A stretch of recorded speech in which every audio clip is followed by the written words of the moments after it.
आरती के अलावा कुछ बचेगा ही नहीं। रुक्मिणी जी ने परिवार छोड़ दिया, रुक्मिणी जी ने अपने भाई बंधु छोड़ दिए, रुक्मिणी जी ने अपना घर छोड़ दिया, गांव छोड़ दिया और भगवान के साथ हो गई। भक्तों, ये माताएं बहने ध्यान करें, कोई बातचीत नहीं करे। गुरु जी का गला पहले बैठा हुआ है, बड़ी मुश्किल से सुना रहे हैं। आप लोग बातें कर रहे थे या मंच तक बहुत ज्यादा आवाज आ रही है आपसे।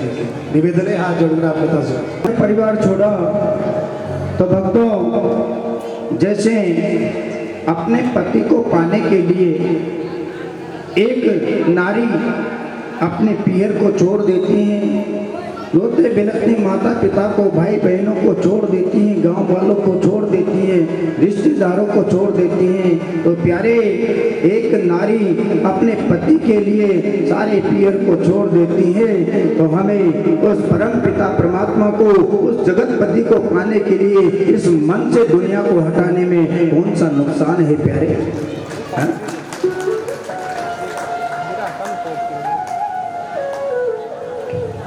ये भगवान की कथा मनुष्य को देवता बनाती है साहब, लेकिन मनुष्य देवता नहीं बन पाता। उससे तो ये जानवर बढ़िया है साहब। वो होता है ना नाग, नाग को हम देवता कहते हैं। क्या कहते हैं? नाग देवता। किसी ने उससे पूछा, रे नाग तो देवता कैसे बन गया? हम मनुष्य होकर के देवता नहीं बने और तू नाग देवता बन गया। नाग ने ये कहा कि हे मनुष्य, तेरा नियम पक्का हो या नहीं हो, पर मेरा नियम पक्का है। अब नाग का नियम क्या है? नाग का एक ही नियम है साहब, उसे दुनिया देखते ही कोई तो पत्थर मारता है, कोई डंडे मारता है, कोई क्या करता है, कोई उसे मार ही देता है। नाग ने कहा, चाहे मुझे पत्थर मारे, कोई डंडा मारे, चाहे कोई मौत के घाट उतारे, पर मेरा नियम पक्का है क्या कि जब भी बीन बजती है ना, कोई बीन बजा दे तो बीन की आवाज़ सुनकर मैं बिल से बाहर आ जाता हूँ, मरने की परवाह नहीं करता। यदि मैं सपेरे की टिपारी में भी बैठा हूँ तो बीन बजते ही मैं टिपारी छोड़कर टिपारी से बाहर आ जाता हूँ, इसलिए मेरा नाम नाग महाराज है। अरे मनुष्य, धिक्कार है तेरे जीवन को, धिक्कार है तेरे जीवन को। मैं तो बीन की आवाज सुन करके टिपारी छोड़कर बाहर आ जाता हूँ, लेकिन तो भगवान की कथा सुनकर भी अपनी टापरी से बाहर निकल कर नहीं आता है, इसलिए मैं नाग महाराज। इसलिए मनुष्य को देवता नहीं कहा, नाग को देवता कह दिया साहब।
बड़े बड़े राजाओं को जीत करके उनकी कन्याओं को अपहरण करके अपने कैद खाने में बंद कर रखा।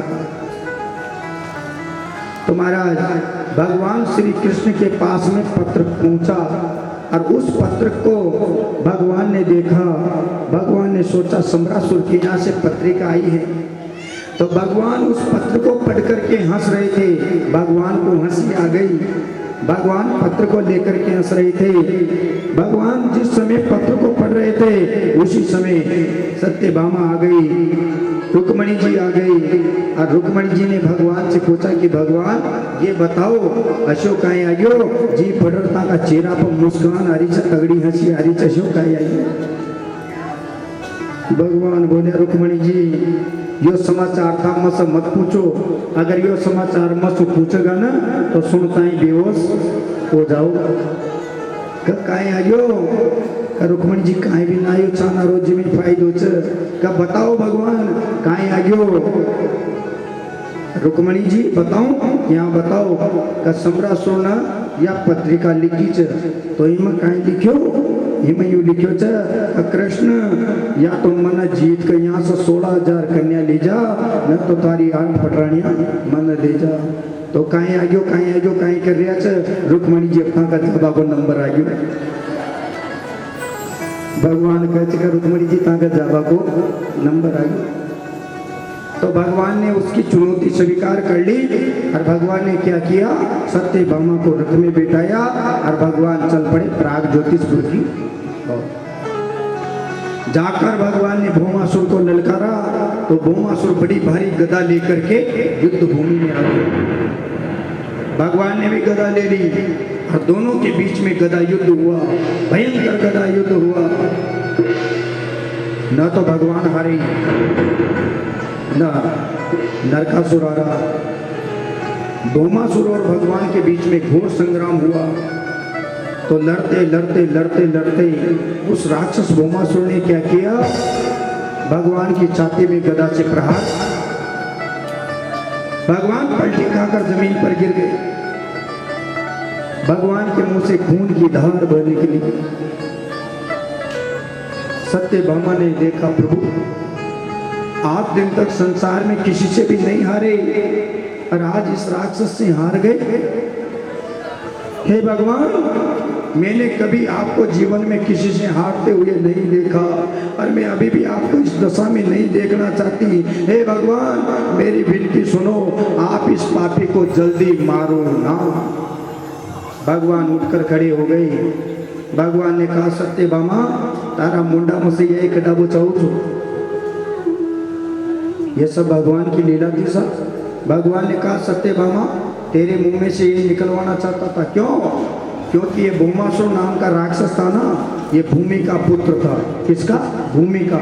तो भूमि ने इसे वरदान दिया था कि बेटा जब तक मैं तेरी मौत के बारे में नहीं कहूंगी ना तब तक तेरी मौत नहीं आएगी।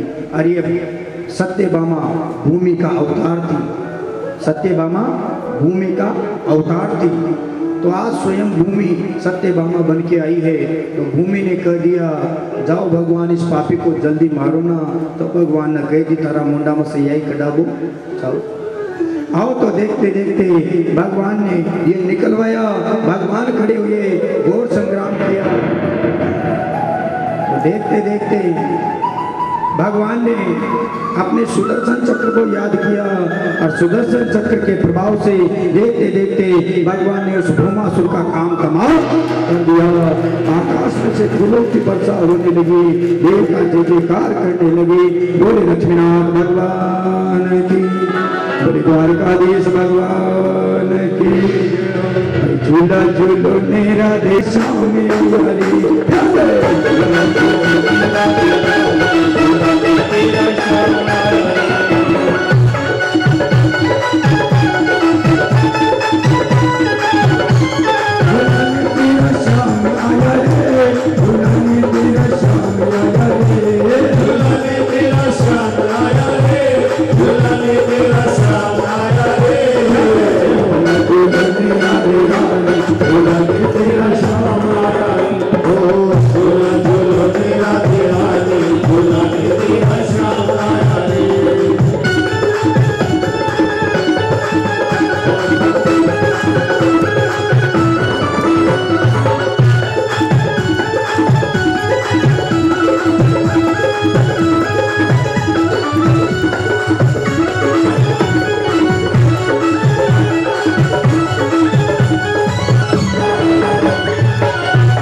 आरामपुरा गानी याद पड़ जाओगी कि यहाँ कथा हो रही थी। भगवान ने भौमासुर का कल्याण कर दिया। भौमासुर ने जो कन्याएं अपने कैद खाने में बंद कर रखी थी, भगवान ने कैद खाने का ताला खुलवाई दिया, कन्याओं को मुक्त कर दिया। भगवान ने कहा, हे राजकुमारियों, अब तुम स्वतंत्र हो, अपने अपने पिता की राजधानी को प्रस्थान करो। भगवान से कन्याएं बोली, हे प्रभु, हम अपनी राजधानी में नहीं जाएंगे। क्यों? क्योंकि हम भौमासुर की झूठन मात्र बनकर रह गई है।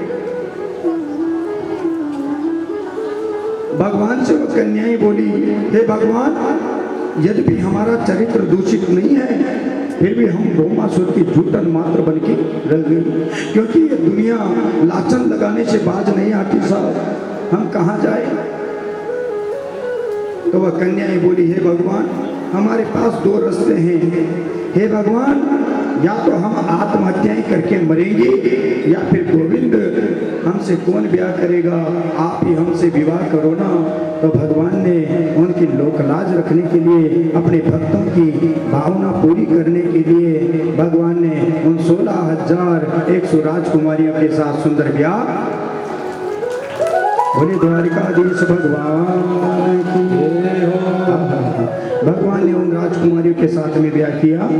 ऋषियों ने प्रश्न कर लिया, गुरुदेव ये बताओ, भगवान ने भौमासुर की कैद में जो 16,100 राजकुमारियां थी, उनके साथ में क्यों ब्याह किया? क्योंकि भगवान का नाम भगत वत्सल है। आपको कितनी बार बताया है कि जो भगवान से जैसी भावना में जो चीज मांगता है, उसी भावना में भगवान दे दे। ये राजकुमारियां अयोध्या की नारियां थी।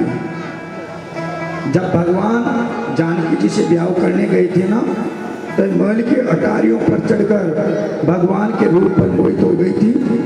मन में इन्होंने प्रार्थना करी कि हे भगवान, जैसा जानकी जी को दूल्हा मिला, काश ऐसा दूल्हा भी हमारे जीवन में होता तो हमारा भाग्य उदय हो जाता। भगवान ने कहा, चिंता मत करो नारियों, इस समय मर्यादा पुरुषोत्तम का अवतार लेकर के आया हूँ, पर द्वापर में कृष्ण अवतार लेकर के आऊँगा, मर्यादा को खूंटी पर टांग के आऊँगा। तो ये नारियों, तुम्हारी अभिलाषा पूरी करूँगा और तुम 16,100 कन्याओं से मैं स्वयं अकेला ब्याह करूँगा। भगवान ने वरदान दे दिया। नारद जी ने सोचा मैं भगवान के घर में झगड़ा करवाऊंगा, तो सत्यभामा और रुक्मणी से बोल दिया कि जाओ, तो देखो इंसान इंसान से ब्याह करता है, लेकिन भगवान तो रीचड़ी भी परिणाया। किसको? तो जामवती की कन्या जामवती को, रीचड़ी को। तो रीचड़ी के इंसान के कैसे मेल मिलाप होगा? भगवान ने कहा, जाओ रुक्मणी जी, मेरी बात नहीं मानो तो फलाने नंबर के कमरे में जाकर देख लो, वहां पर जामवंत की पुत्री रीचड़ी जामवती है। तो भगवान ने कहा, नारद, सबका धर्म चालती हुई थारी, लेकिन हमारा धर्म न चलेगी। तो भगवान ने क्या किया? भगवान ने देखते देखते जामवती को 16 कलाओं से सुंदर बना दिया। भगवान ने जामवती को बहुत सुंदर बना दिया। और जब रुक्मणी जी सत्यभामा ने जाकर के देखा, आहा, उसकी सुंदरता को देखकर लज्जित हो। नारद जी महाराज भी आश्चर्यचकित हो गए कि भगवान ने क्या चमत्कार किया। नारद जी भगवान के चरणों में गिर गए, भगवान से क्षमा मांगी।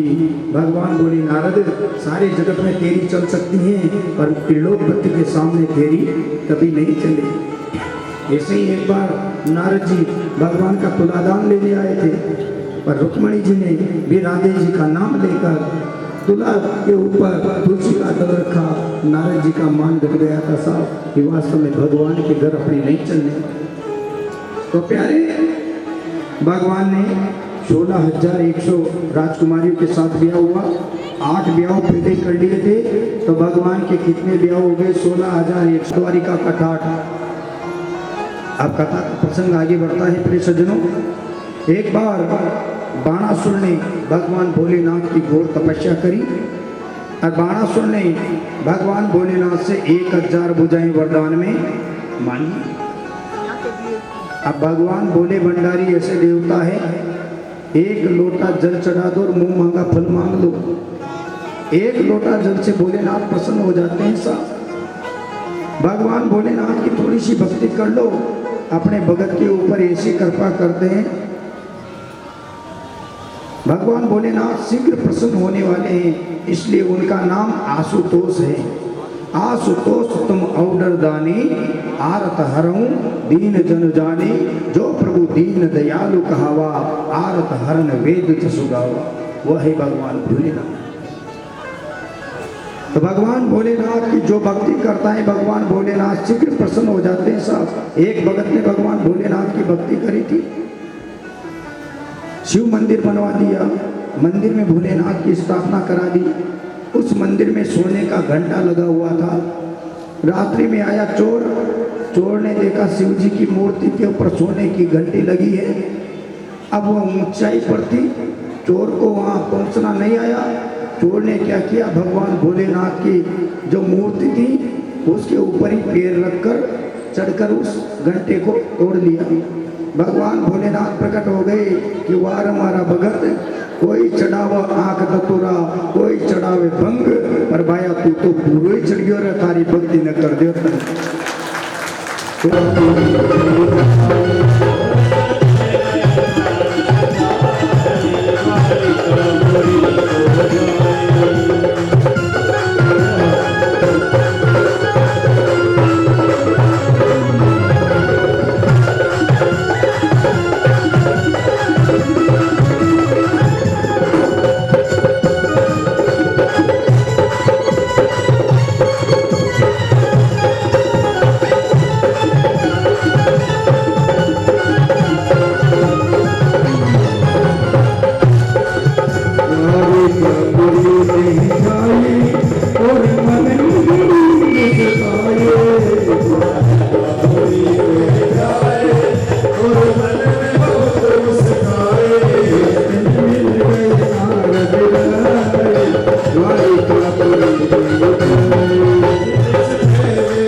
के कमरे में आकर रख दिए। जब बाणासुर को थोड़े दिन बाद पता चला कि मेरी बेटी का किसी से कोई चाल चलन ऐसा है, जाकर देखा, अनिरुद्ध जी महाराज को देखते ही क्रोध से लाल हो गया, घोर युद्ध किया।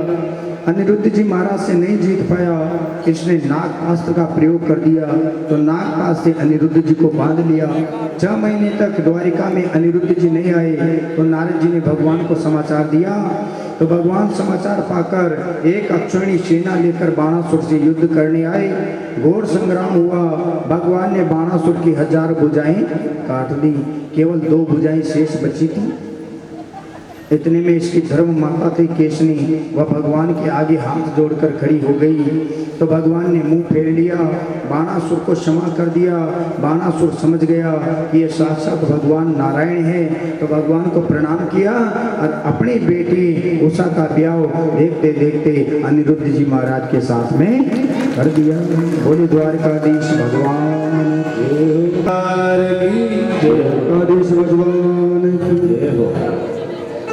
भगवान ने जरासंध का कल्याण कर दिया। जरासंध का वध होते ही भीम ने जरासंध का मुकुट ले लिया। इसके पुत्र सहदेव ने कहा, भीम चाचा, मुझे मेरे पिता की यह निशानी देकर जाओ, क्योंकि पिता की संपत्ति पे पुत्र का अधिकार होता है और आप अनाधिकार चेष्टा कर रहे हो। जिस चीज पे आपका अधिकार नहीं है उसे अपना बना रहे हो। भीम ने कहा, ये मेरी विजय श्री का उपहार है, मैं लेकर जाऊंगा। तो उस अनाधिकार चेष्टा किए हुए धन में, बिना कमाई के धन में राजा परीक्षित ने वो मुकुट लगाया, उसी में कलयुग का वास और उसी से बुद्धि भ्रष्ट हुई। राजा परीक्षित को इसी वजह से श्राप लगा।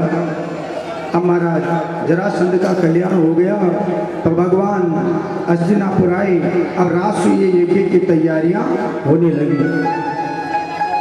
उस राजसूय यज्ञ में बड़े बड़े ऋषि मुनि आए, बड़े बड़े ब्राह्मण देवता आए। उस राजसूय यज्ञ में बड़े बड़े छत्रपति राजा आए, चक्रवर्ती सम्राट आए। वह राजसभा जुड़ने लगी।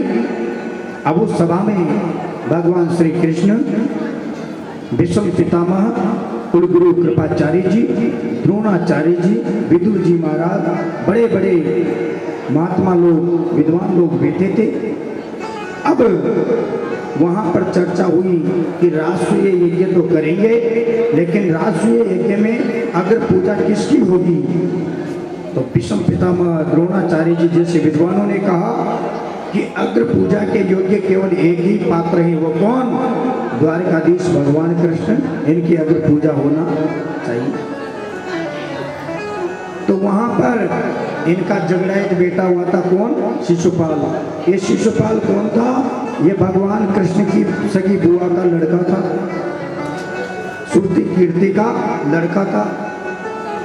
जब इसका जन्म हुआ था ना, तो इसके 4 भुजाएं और 3 नेत्र आए थे।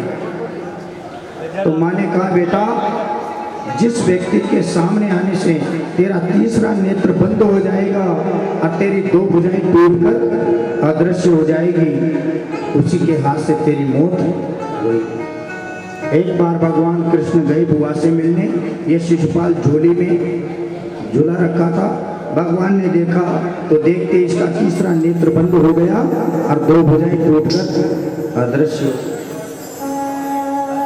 बुआ जी ने कहा, बेटा तू मेरे बेटे को मारेगा? भगवान बोले, नहीं बुआ, जब तक मेरे 100 अपराध नहीं कर लेगा तब तक मैं इसे नहीं मारूंगा, इसके आगे इसे माफ नहीं करूंगा। ठीक है। अब ये शिशुपाल भगवान को गाली देने लगे। ये काला कलूटा नंद का छोकरा कब का अगर पूजा का अधिकारी बन गया। भगवान ने समझाया, नहीं माना। भगवान ने गाली को गिनना प्रारंभ कर दिया। एक गाली हुई, एक कंकर फेंक देते, दूसरी गाली, दूसरा कंकर। अरे जिसने भोजन ही दूसरों का उल्टा झूठा किया, ये अग्र पूजा का अधिकारी होगा? फिर भगवान कंकर फेंक देते, दूसरी गाली हुई।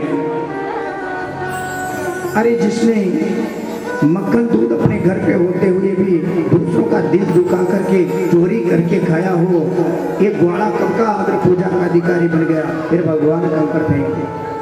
गालियां पूर्ण हुई। भगवान ने कहा, शिशुपाल सावधान, अब एक भी गाली आगे बढ़ोगे तो मैं तुम्हें माफ नहीं करूंगा। शिशुपाल नहीं माना, तो क्या कर लेगा रे? तो भगवान की वो गाली भी पूरी हुई। भगवान ने सुदर्शन चक्र को याद किया और देखते देखते शिशुपाल का मस्तक जड़ से अलग हो गया। तो भगवान ने उसको प्राण दंड दे दिया।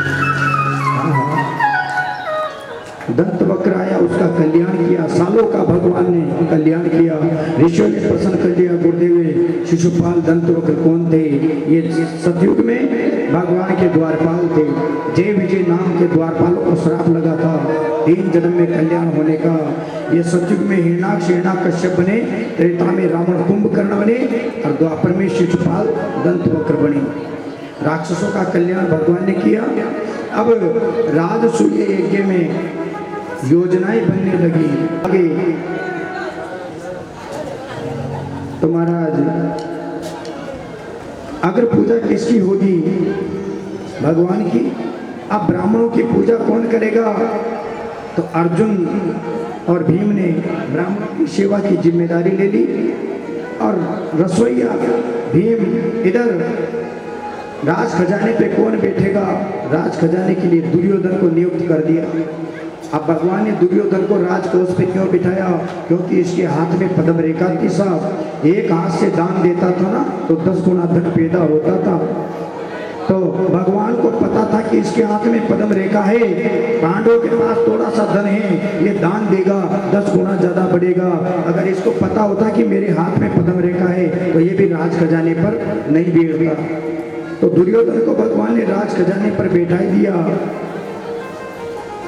आज हमारे बीच में हमारे प्रिय लाडले और जड़िया जी के बहुत ही अति निकट प्रेमी श्रीमान इसी नगरी के निवासी धनपाल जी भगत शिरोमणि साहब व्यास मंच पर पधारे हैं। बहुत बहुत साधु।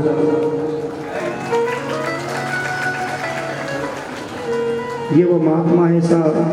हाँ हाँ, इनसे मुलाकात इतनी सुलभ हुई साहब। आज इतना समय है, इनको याद किए बिना ऐसा दिन नहीं जाता साहब, क्योंकि इनका व्यवहार बहुत अच्छा है। धनपाल जी से इंसाफ, सबके दिल के राजा है। मैं आचिरा परिवार के सदस्यों से निवेदन करूं, ऐसे भक्त का भी आज इस कथा के उपलक्ष्य में यहाँ पर स्वागत किया जाए, क्योंकि इन्होंने रोजाना जो ये आप देख रहे हो ना, ये सेवा करिए सापा बांधने की।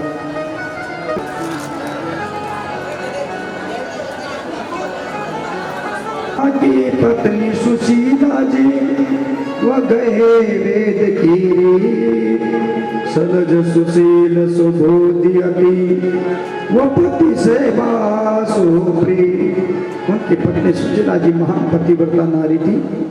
तो कहो सुदामा एक दिन कृष्ण हमारे मित्र, करते रहते उपदेश दिए ऐसा परम विचित्र। सुदामा जी महाराज ने अपनी धर्म पत्नी सुशीला जी को अपनी मित्रता के बारे में, भगवान द्वारिकाधीश से मित्रता के बारे में सारा बखान सुनाई। हे प्रिया, जो द्वारिका का राजा कृष्ण है, वह कृष्ण मेरे बचपन का नगोटिया याद है, मेरा मित्र है। कि कृष्णं साची सखा कश्चित् ब्राह्मणो च ब्रह्मवीतम। शायद सुखदेव जी महाराज को सखा शब्द से बढ़कर के और अपने मित्र के लिए कोई शब्द मिला नहीं साहब, क्योंकि सखा शब्द जीवन में बहुत आदर्श शब्द हुआ करता है। सखा ब्राह्मणों ब्रह्मवित्तम, ब्राह्मण था, ब्रह्म को जानने वाला था, वेद पुराणों का ज्ञाता था, गृहस्थ होते हुए भी ब्रह्मचारी की तरह, संतों की तरह जीवन बिताने वाला संतोषी ब्राह्मण था। ब्राह्मण में जितने गुण होने चाहिए वह सब गुण सुदामा जी के अंदर मौजूद थे। ब्राह्मण का लक्षण होता है ज्ञान लेना, ज्ञान लेना, ये अध्यापन कराना, दान देना, दान देना, ज्ञान देना, ज्ञान देना, ये करना, ये कराना, ये ब्राह्मणों के लक्षण।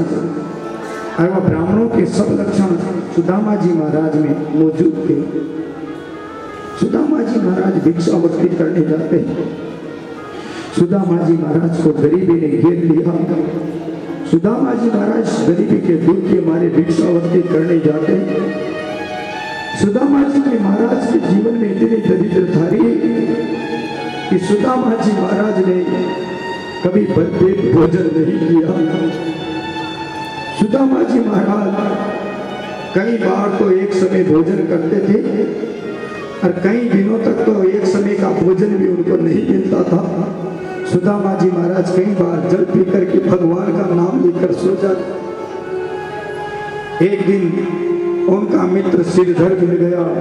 श्रीधर ने कहा, रे सुदामा, तू इस गरीबी के दुख से दर दर भटकता है, कई दिनों तक तुझे भूख प्यास से पीड़ित होना पड़ता है, तू कई दिन भूखा ही सो जाता है, जल पी कर ही सो जाता है।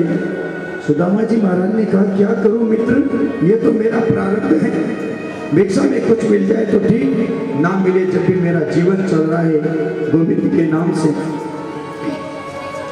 श्रीधर ने कहा, मित्र एक काम करो, मैं रोजाना राजा के गुणगान करने जाता हूँ, राजा को गीत सुनाता हूँ, उसकी प्रशंसा करता हूँ, तो मुझे रोजाना एक सोने की मोहर इनाम में मिलती है, सोने का सिक्का मिलता है। तो एक काम कर मित्र, तू भी मेरे साथ चल और राजा को उसकी कीर्ति का बखान सुनाना, तुझे भी सोने का सिक्का मिलेगा रोजाना, तेरी दरिद्रता समाप्त। और दुनिया के गुणगान करने से मेरा भला नहीं होगा। हे मित्र, गुणगान ही करूंगा तो मैं द्वारिकाधीश का गुणगान करूंगा, जिनका नाम लेने से मेरा बेड़ा पार हो जाएगा, मैं उनका गुणगान करूंगा। सुदामा जी महाराज ब्रह्मज्ञानी था। एक बुढ़िया थी, वह बुढ़िया बहुत गरीब थी। वह बुढ़िया भीख मांग करके भोजन करती थी। उसके कोई बेटा बहू नहीं था, विधवा थी, अकेली थी, गरीब थी, एक टूटी फूटी झोपड़ी में रहती थी। एक दिन उसे कुछ नहीं मिला, 8 दिन तक भूखी प्यासी रही। 8वें 9वें दिनों से जब वह बस्ती में भिक्षा मांगने गई तो उसे 3 मुट्ठी चने किसी भली महिला ने दान कर दी। जब उसे 3 मुट्ठी चने मिले तो उस बूढ़ी महिला ने सोचा, आज मुझे 8 दिन बाद भगवान की कृपा से ये प्रसाद मिला है। झोंपड़ी में आते आते उसे रात हो गई। रात होती उसने सोचा सवेरे स्नान करूंगी और स्नान करके जब भगवान की पूजा करूंगी तो मैं भगवान को इन चनों का भोग लगाऊंगी और भोग लगाने के बाद जो प्रसाद बचेगा उसे मैं ग्रहण करूंगी। तो उस बूढ़ी महिला ने वह चने की पोटली अपनी झोंपड़ी में लाकर रख दी। उस झोंपड़ी में कुछ चोर घुस गए रात्रि के मध्याह्न प्रहर में। आधी रात को चोर घुसे। चोरों ने सोचा कि इस बुढ़िया ने पोटली में सोने चांदी के सिक्के रख रखे होंगे। वह चोर उस पोटली को लेकर भाग गए। वह बुढ़िया जागी तो उस बुढ़िया ने शोर मचाया, चोरों को देख लिया लेकिन पकड़ नहीं पाई। उस बुढ़िया ने शोर मचाया तो गांव के लोग इकट्ठे हो गए। गांव वालों ने कहा, बूढ़ी मैया कौन है कि चोर आए थे भैया, क्या लेकर गए? कुछ भी लेकर नहीं गए। मेरे को 8 दिन बाद भिक्षा में चने मिले थे, चनों की पोटली को लेकर भाग गए। उस बुढ़िया की आंखों में आंसू आ गए कि हे भगवान, 8 दिन से मैं भूखी प्यासी रही, मुझे खाने को कुछ नहीं मिला। आज मुझे भगवान की कृपा से चने मिले थे, उनको भी चोर चुरा कर भाग गए। तो उस बुढ़िया ने रोते नाराज होकर श्राप दे दिया, मैं भूखी प्यासी थी, मुझे मुश्किल से जाकर थोड़े से चने मिले थे, उसको चोर चुरा कर ले गए। उसने श्राप दे दिया, जाओ जो भी इन चनों को खाएगा वो मेरे समान दरिद्र हो जाएगा। उन चनों की पोटली को लेकर चोर संदीपन ऋषि के आश्रम में जा पहुंचे।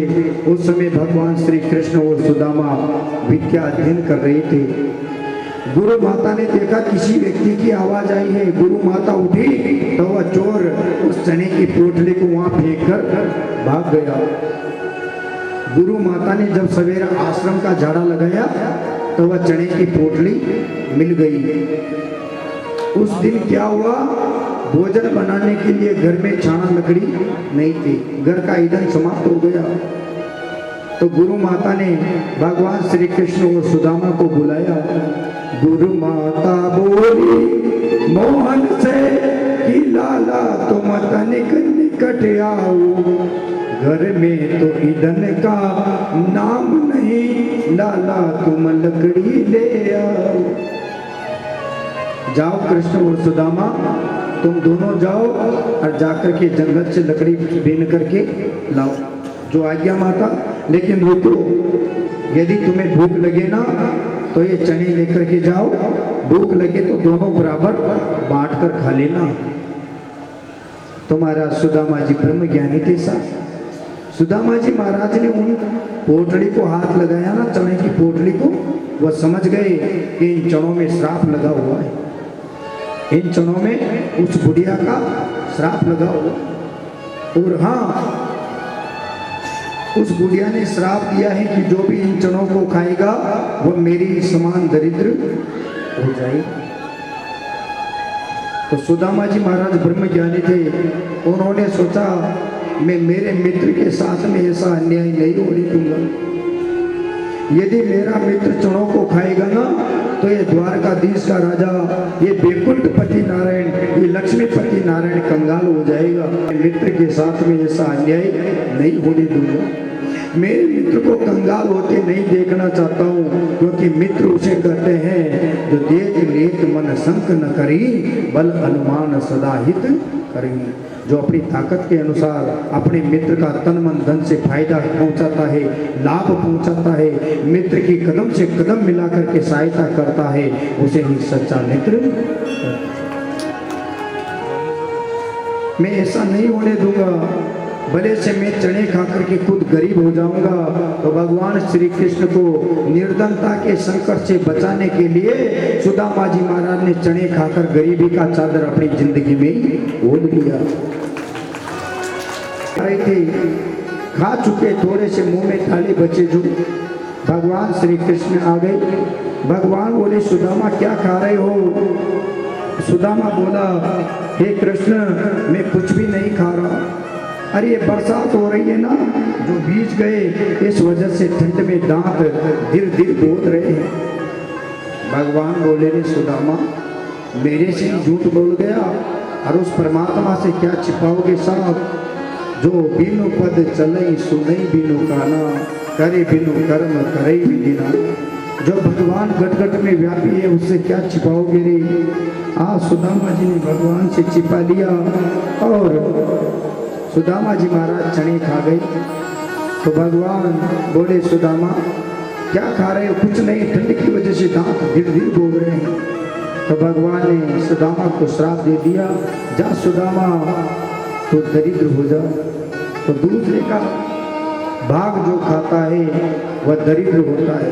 साहब भगवान ने तो श्राप बाद में दिया था सुदामा जी को, वह श्राप पहले ही लग चुका था क्योंकि उस बुढ़िया का श्राप था उस समय में, वह खाए तो सुदामा जी गरीब हुए। तो सुदामा जी महाराज उस दरिद्र अवस्था में रोजाना 5 घरों में आवाज देते और जो भी मिलता सो भगवान को भोग लगाकर अपने घर परिवार को, संत ब्राह्मणों को महाप्रसाद देने के बाद जो बचता वो स्वयं ग्रहण कर लेते। पर शास्त्र कहता है ऐसा, रामायण में तुलसीदास जी ने लिखा है कि नहीं दरिद्र सम दुख जग माहे, संत मिलन सम सुख को नाम। गरीबी के समान इस संसार में कोई दुख नहीं है और संत ब्राह्मणों के मिलने के समान, भगवान की कथा, भगवान का सत्संग मिल जाए इसके समान जगत में कोई सुख नहीं है। सुदामा जी महाराज बहुत गरीब थे, भिक्षावर्ती करते थे। सुदामा जी महाराज को कई दिनों तक एकादशी की तरह जल पीकर रहना पड़ा। महाराज ने कभी अच्छे जूते चप्पल अपने जीवन में अपने पैरों में नहीं पहन सके। सुदामा जी महाराज कभी अपने जीवन में भरपेट भोजन नहीं कर सके। सुदामा जी महाराज कभी जीवन में किसी पकवान का स्वाद नहीं चख सके। सुदामा जी महाराज गरीबी के कारण किसी से ज्यादा रिश्ता नहीं बना सके, क्योंकि साहब बन जाते हैं लाखों रिश्ते, जब पैसा पास होता है टूट जाता है वो रिश्ता गरीबी में जो सबसे खास होता है। जब पैसा पास होता है साहब तो लाखों रिश्ते बन जाते हैं। जब इंसान को गरीबी का संकट घेर देता है तो सगे संबंधी भी उससे अपना मुंह फेर लेते हैं। अब सुदामा के द्वार पर कोई रिश्तेदार नहीं आते, कोई सुदामा जी महाराज को भोजन का निमंत्रण नहीं देता। सुदामा जी महाराज के बच्चे कहते पिताजी आज हमें भूख लग रही है, हमें कुछ भोजन, कुछ पेट भरने के लिए कुछ तो दो। सुदामा जी महाराज थोड़ी विचार तो करते, पर अब क्या करें, भिक्षा में कुछ नहीं मिलता। उस दिन सुदामा जी महाराज बाहर से पत्थर बीन करके लाते, चूल्हे पे लोहे की पाती चढ़ाते, अपने बच्चों से कहते बेटाओ ये चूल्हे पे जो मैंने रख रखे हैं ना बेटाओ ये आलू है, और बेटाओ थोड़ी देर में ये आलू पक जाएंगे, ये आलू पकेंगे, ये आलू सकेंगे, इतनी देर तक मैं आपको भगवान कृष्ण की कथा सुनाता हूँ, आप आओ मेरे पास बैठो। सुदामा जी महाराज की पत्नी सर्दी के दिनों में जब बच्चों को ठंड लगती, भोजन बनाने की राख से उनके हाथ पैर दर्द लगती थी। क्या करें, गरीबी में बिताया हुआ जीवन मौत से भी ज्यादा दुखदायी होता है, क्योंकि भगवान किसी को गरीब नहीं बनावे। क्योंकि जिसने गरीबी देखी है साहब उसी से पूछना कि गरीबी में कैसे जीवन गुजारा जाता। सुदामा जी महाराज की पत्नी एक दिन पानी भरने को गई, 4 दिन की भूखी प्यासी थी। पानी भरकर जो ही गागर को ऊंचा सुदामा जी महाराज की पत्नी को चक्कर आ गई, धड़ाम से गिर पड़ी। वो होती हैं साफ पतिव्रता नारियां जो घर की कभी बात बाहर जाकर नहीं कहती। और आज की नारियां हैं साफ, यदि घर में एक दिन थोड़ी देर के लिए नमक समाप्त हो जाए ना तो पड़ोसन का फोन लगा कदीज का आत्मा का घर में नमक भी कोई ना। लेकिन सुदामा जी महाराज की नारी मां पतिव्रता नारी थी, उसमें देवी के समान सारे सद्गुण थे, महान पतिव्रता नारी थी। एक दिन सुदामा जी महाराज की पत्नी की आंखों में आंसू आ गए। स्वामी, जिस दिन से मैं आपसे शादी करके आई हूं ना, मैंने अपने शरीर के ऊपर कभी भी नई साड़ी नहीं पहनी। स्वामी, मैं रात्रि में जब भले जाती हूँ, मेरे बच्चों को अपनी साड़ी ओढ़ा देती हूँ। स्वामी, वो साड़ी 3 जगह से फटी हुई है। स्वामी, जिस घर में स्वामी आप मुझे शादी करके लेकर आए हो, ये झोपड़ी टूटी हुई है। स्वामी, बरसात में पानी आता है तो झरझर इसमें से पानी टपकता है। स्वामी, हे स्वामी, जब से ब्याह करके आई हूँ, मेरे घर में मैंने कभी नए तवे पर रोटी नहीं बनाई है। जिस परात में आटा लगाती हूँ स्वामी, वो भी टूटी हुई है, वह तवा भी फूटा हुआ है। कभी स्वामी मैंने नए बर्तन नहीं देखे। सुदामा जी महाराज की पत्नी रोते रोते कहने लगी कि मोरे रामा ब्राह्मणी सुदामा, ये जीवाने की नारी समझाए रे ब्राह्मणी सुदामा। अजी बोधी बीत लग्यो चौबासो, पड़ पड़ बूंदा आई मोरे रामा। बोधी बीत लग्यो चौमासो, पड़ पड़ बूंदा आई मोरे रामा। टपकत बूंद पड़े छतियों पर, स्वामी मोई नींद न आवे रे ब्राह्मणी सुदामा। तो रूपी धन आ जाता है, संसार की धन संपत्ति उसके सामने सुनने हो जाती। लेकिन कहा आज आप चले जाओ, हठ योग कर लिया, पत्नी ने हठ कर लिया। सुदामा जी महाराज ने कहा प्रिया, मैं मेरे मित्र के द्वार पर जाऊंगा, लेकिन मित्र के द्वार पर भगवान के मंदिर में, भगवान की कथा में कभी भी खाली हाथ नहीं जाना चाहिए। वहाँ चाहे कुछ पुष्पी लेकर के जाओ, पर लेकर जाना चाहिए। और वहाँ से चाहे तुलसी चरणामत या प्रसाद ही लेकर आओ, पर कुछ लेकर आना चाहिए। इसलिए न तो खाली हाथ जाना चाहिए, न खाली हाथ लौट आना चाहिए। तो प्रिया, मैं मेरे मित्र के यहाँ तो जाऊंगा, लेकिन मेरे मित्र को भेंट करने के लिए चावल के 4 दाने और 4 सुपारी भी नहीं है। तो ये सुन के तब ब्राह्मण गई रे पड़ोसन पास, पाव से चावल लिए अरे आई सहित उलास। पड़ोसन भली थी, उसने 1.25 सेर चावल दे दिए। तो उन्होंने पोटली बना करके सुदामा जी महाराज को दे दी। कहा जाओ पिया, अब तो मैंने आपके मित्र की सौगात भी आपको दे दी है। तो सुदामा जी महाराज ने क्या किया, सिद्ध करी गणपति सुमिरी, बांध दुपटिया खूंट, हरि मांगत खात चले जहां, तहां मार्ग बाली बूट। सुदामा जी महाराज की पत्नी ने पोटली बांधी और पोटली बांधकर द्वारकाधीश को समाचार दिया है साहब। एक चावल की पोटली जो सुदामा जी की पत्नी ने बांधी, भगवान को संदेशा दिया है क्या कि हे भगवान, मेरी उम्र सारी दरिद्रता में बीत गई। मेरे पतिदेव ने कभी अपने तन के ऊपर अच्छे कपड़े नहीं पहने, कभी अच्छे मकान में नहीं रहे हम, कभी अच्छे पकवानों का स्वाद हमने नहीं चखा, कभी हमने भरपेट भोजन नहीं किया। और ये द्वारिकाधीश कहते हैं एकादशी के दिन आपको चावल का भोग नहीं लगता। मैं ये चावल की पोटली बांधकर आपको संदेशा भेज रही हूँ। हे द्वारिकाधीश, दया करना, मेरा संदेशा स्वीकार करना। आज दिन तक मेरे घर में 11 सोती आई है। हे परमात्मा, हे द्वारिकाधीश, कभी मेरे घर में भी 12 का दिन उदय कर देना। आंखों में से आंसुओं की धार निकल जाती।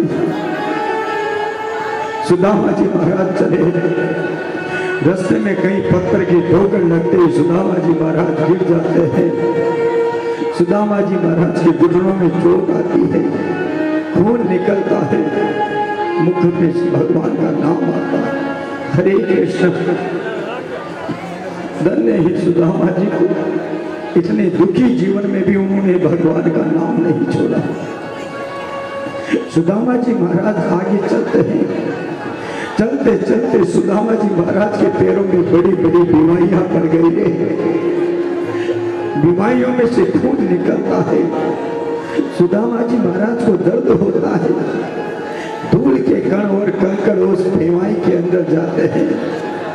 सुदामा जी महाराज को जलन होती है, लेकिन याद भगवान कृष्ण की आ रही है। हे कृष्ण, यदि मुझे धनवान बना था तो मुझे तेरी याद नहीं आती, लेकिन हे कृष्ण, बड़ी कृपा करी रे, तूने दरिद्र बना करके मुझे अभिमान से दूर रखा, इसलिए आज मेरे को तेरी याद आ रही है। सुदामा जी महाराज के पैरों में कांटे चुभे, बीमारियां पड़ी तो भी अपने पितृ के नाम को नहीं चुना। कृष्ण नाम, हरे कृष्ण रखते रखते सुदामा जी महाराज चल पड़ी। सुदामा जी महाराज मन से भगवान को याद करते हैं और भगवान में मन लगाकर भगवान का नाम लेकर के सुदामा जी चल पड़े। सुदामा जी को जाना था द्वारिका में, लेकिन रास्ता भटक गई। काशी में गंगा के किनारे चले आए। गंगा के किनारे आकर के सुदामा जी महाराज ने कहा, कोई है जो मेरे को नाव में बिठा के पार लगा देगा। भगवान श्री कृष्ण ने सोचा, मेरा मित्र सुदामा आ रहा है, उसने इतने वर्षों तक मेरी सेवा करी है, क्यों ना मेरे मित्र से मैं थोड़ी सेवा करने के लिए चला जाऊं। मित्र की सेवा से जो पुण्य मिलेगा उसे क्यों न कमाऊं। एक ब्राह्मण की सेवा करने को मिलेगी। तो भगवान स्वयं केवट बनकर आ गई। सुदामा जी से कहा, सुदामा, हे ब्राह्मण, तुम्हारे पास उत्तराई देने के लिए कुछ पैसे हैं? सुदामा ने कहा, मेरे पास कोई पैसे नहीं। तो ब्राह्मण, तुम थोड़ी दूर पर चले जाओ, वहाँ एक थोड़ी सी तार के वहाँ से नदी पार हो जाओगे। सुदामा जी बोले, मुझको तैरना नहीं आता, आप मेरे ऊपर दया करो, मुझे इस नदी से पार करो। भगवान बोले, सुदामा, तुम्हारे पास भेंट तो होगी कुछ, चलो यहाँ नहीं दोगे तो उतरने के बाद दे देना। सुदामा जी महाराज ने कहा, मेरे पास कुछ भी नहीं है। भगवान केवट बनकर आए, उन्होंने कहा, ये सुदामा। भगवान बोले, ब्राह्मण देवता, हमारी उतराई दो। सुदामा बोला, मेरे पास उतराई कहाँ है? मैंने पहले कह दिया था मैं निर्धन ब्राह्मण हूँ, मेरे पास एक भी पैसा नहीं है, मेरे पास फूटी रोटी भी नहीं है, मैं आपको क्या दूं?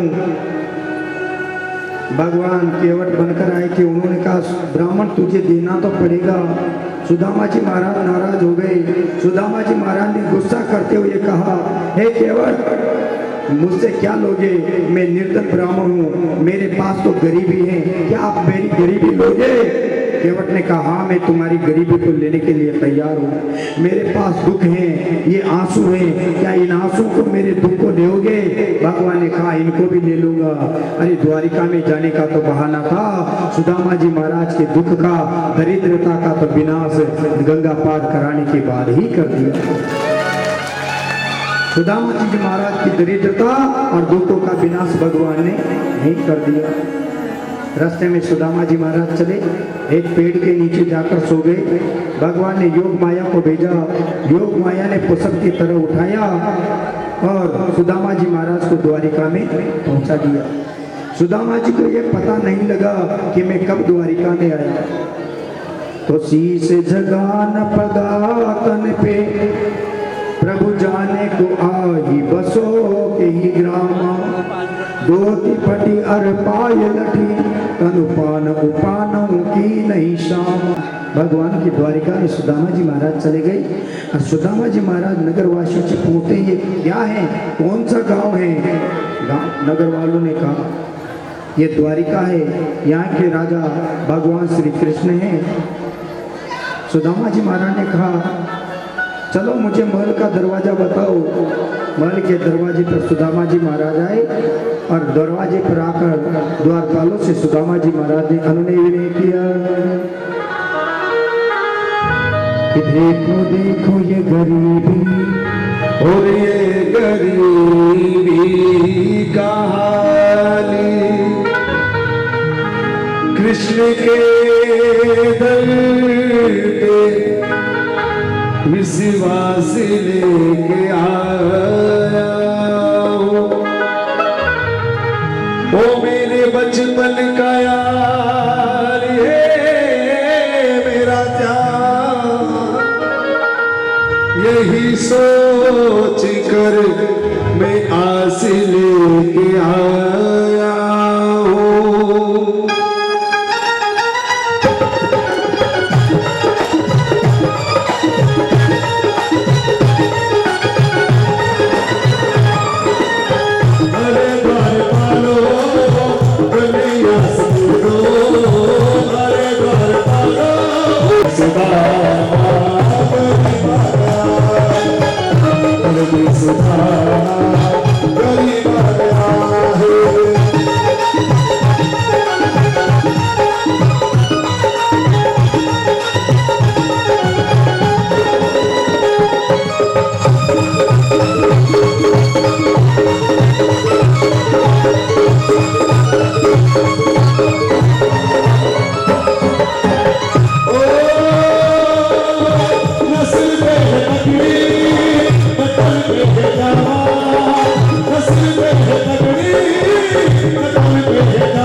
प्यारे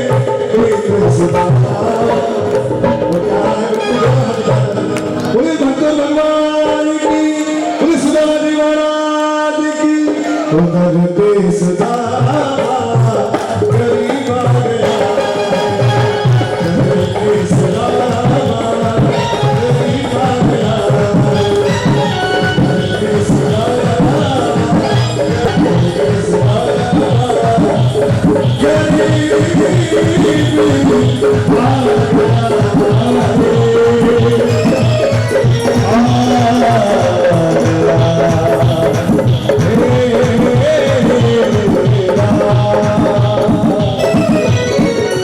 में विलंब हो गया। सुदामा जी महाराज मुड़कर वापस जाने लगे।